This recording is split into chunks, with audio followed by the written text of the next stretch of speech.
Welcome back to Summit Strength and Fitness. I'm Shelby. I'm Patrick. And today we're going to walk through some of our handstand program that we developed. We're going to go through one of the workouts. So we developed this program because we noticed that climbers do a lot of pulling work, but not a lot of pushing work. We started talking about how wouldn't it be cool if to get climbers to do more pushing, we incorporated a fun skill like handstands. So we developed a program that incorporates strength, mobility, and a skill to kind of complement movements that climbers do on the wall.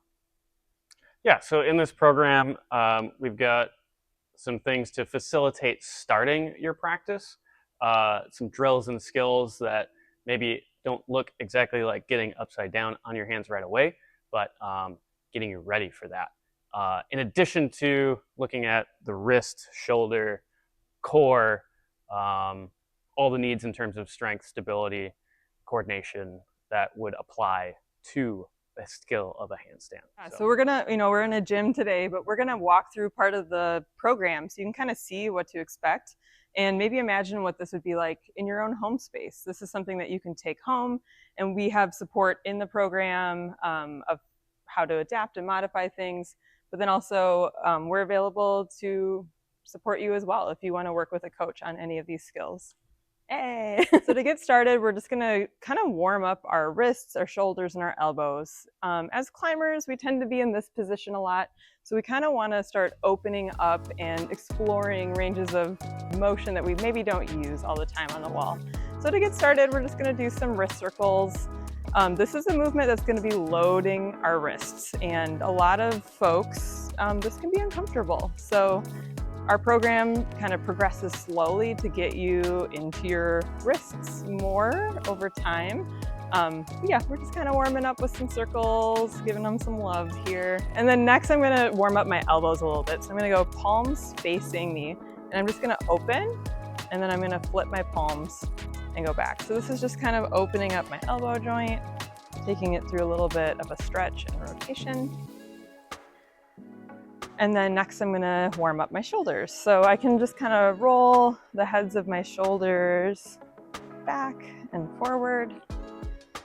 And then getting into a bigger shoulder stretch, I'm gonna take my palm up and kind of cross my midline.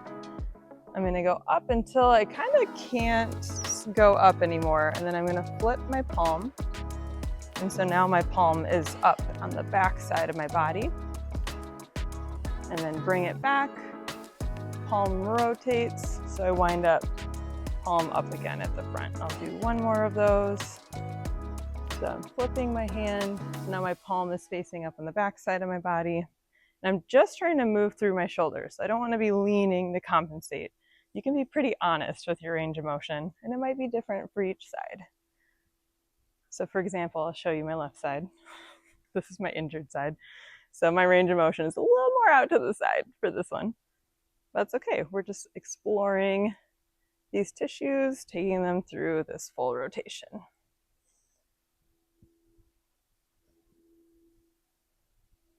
All right, so those are some rotations, and next we'll do some activation. Really important to get the wrists prepared. These are going to be the limiting factor for sure in your handstand practice. And if you're a climber, often your mobility is in need of some work. Like, check yourself, see how much you can pull your hand into extension. So have some floor drills before getting 100% of your body weight on your hands. We can prepare for that. So kind of leaning forward and backward slowly with a couple things in mind. So as you lean forward, so we're sitting back, press your fingertips into the floor using your flexors, staying really active into end range, and then pause there, and then try to lift your fingers off the floor. They're not really gonna go anywhere. You may see my extensors fire up, and then I'm gonna reverse the process here. So we're using the reciprocal inhibition, flexing and contracting opposite muscle groups through the full range of motion. You get a really good improvement in range in a short term here with this. So this may not come through fully on video. So again, just fingertip pressure, slowly lean forward. Try to peel your fingertips up before shifting back. You can repeat that process with fingers to the side. And then if it allows, you can also do that with fingers pointing back. This is quite a bit more stressful on the wrist. So maybe work up to this. You don't have to necessarily jump into this. None of this should cause pain. So do what makes sense for where your body is at.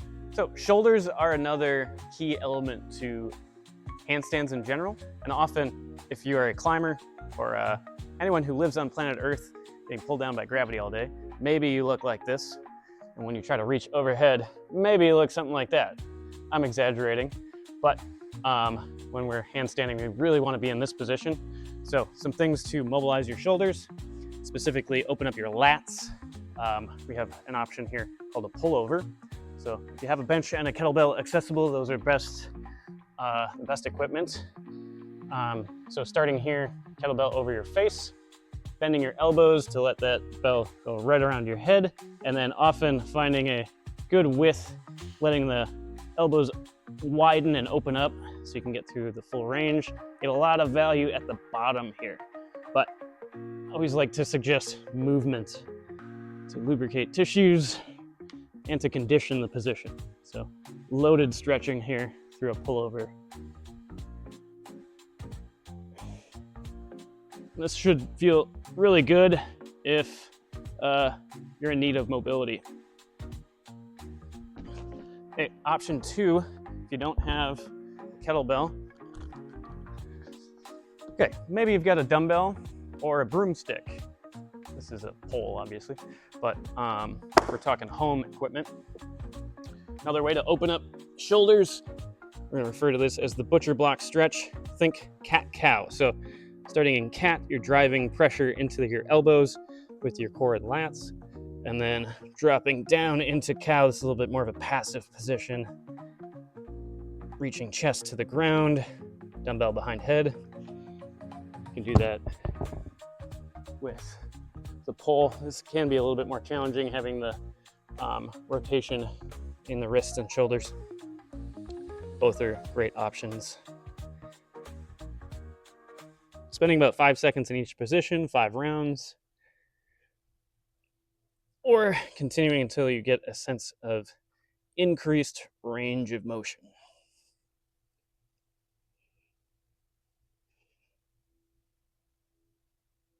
Again, should feel really good. Always does for me. Give it a try. Okay, so next we're going to start talking about going upside down. And this can be a part, especially if you're new to a handstand practice, that feels really overwhelming and intimidating. So I'm going to show you a few beginner-friendly inversions that you can try to kind of get started before you just like kick up into your first handstand. Side note, I do have a funny video of me kicking up into one of my first handstands and I fall over. So it can be a scary process. So we're actually going to start with a headstand. Maybe this is something that you've done in your yoga practice or when you were a kid, but I'm going to show you a couple head supported and wall supported movements we can do to start getting upside down. So I've just put a yoga mat next to the wall here.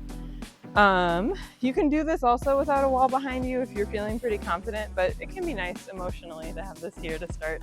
So I'm going to put my head down and I'm going to put my hands down and I'm going to be kind of making like a triangle base here. So my head goes down first and then my hands are kind of under my shoulders to create a base. So I've got 3 points of support here. And just to start, I can just kind of start by walking some load into my head and just feeling this. And if this feels okay, I can prop my knees onto my elbows to create this little tripod position. So this is a great way to start getting upside down if you're feeling nervous at all. From here, maybe I can use the wall to start getting stacked a little bit more. And then if that's feeling good, I can push all the way up into a supported headstand. If you want a little bit more challenge, you can move your hands, whoa, behind your head. So now I'm using my elbows This is definitely a more challenging position to balance from. So I would definitely recommend being by a wall if you try a forearm stand. Another option to kind of start feeling an inversion without going all the way is a crow pose. So for this one, I can plant my hands in front of me and I'm trying to get my knees just over my elbow, and I can start finding this balance here. Something I'm doing, I don't know if you can tell, you can kind of see with the yoga mat here, is I'm really grabbing the ground. So my hands are really active in this position. Being active in my fingers helps take some load off of my wrists, so I'm not wrist locking myself. I'm creating a little bit of this triangular structure within my own hand. So you can think about, like, from the first knuckle down, kind of this bend. So I'm grabbing the ground. And this can be done with fingers together or with wide fingers. So yeah, give some of those a try and start getting a little bit more comfortable with being upside down. All right, so here's another thing you can try to start getting inverted without just kicking up willy-nilly.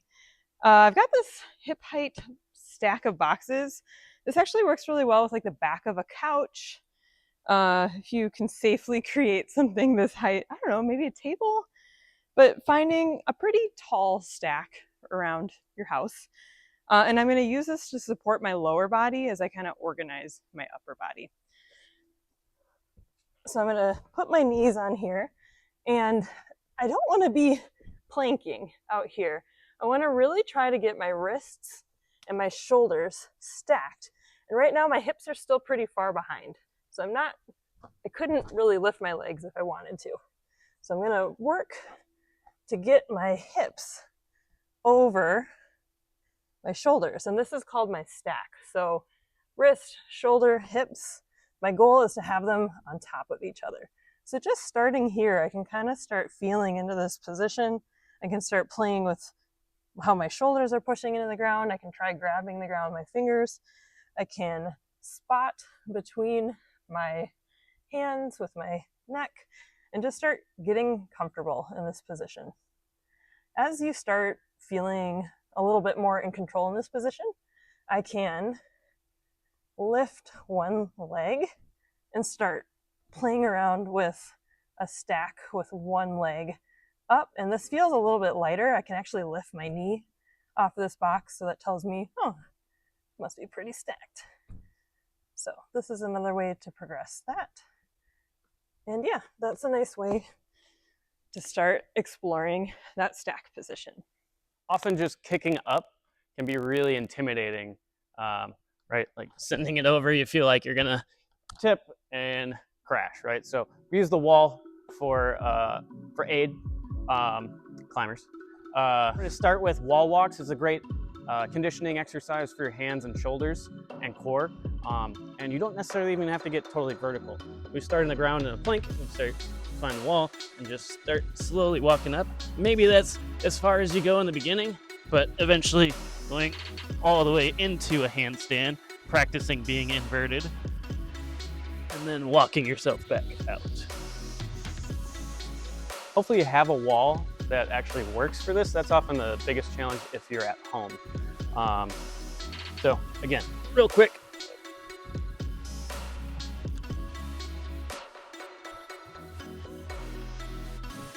That is a great example of a wall walk. So take that in pieces or go for it, get reps. That would be one rep. Eventually you want to use the wall for kick-ups as well. The one that I really like is emphasizing one leg, really driving up straight and then pressing with the other leg. So kind of this split stance position, almost like a sprinter start, and then again emphasizing this and a single leg squat to pop into position, finding the wall with a bent leg. And really you just want to get good at being inverted, entering inversion, and exiting. So we have other options available in the plan, but that's the one that I like. We're going to show you our handstands and do a little challenge here so you can invert the longest. I'm guessing it's going to be Shelby. She thought it was going to be me. We'll find out. All right.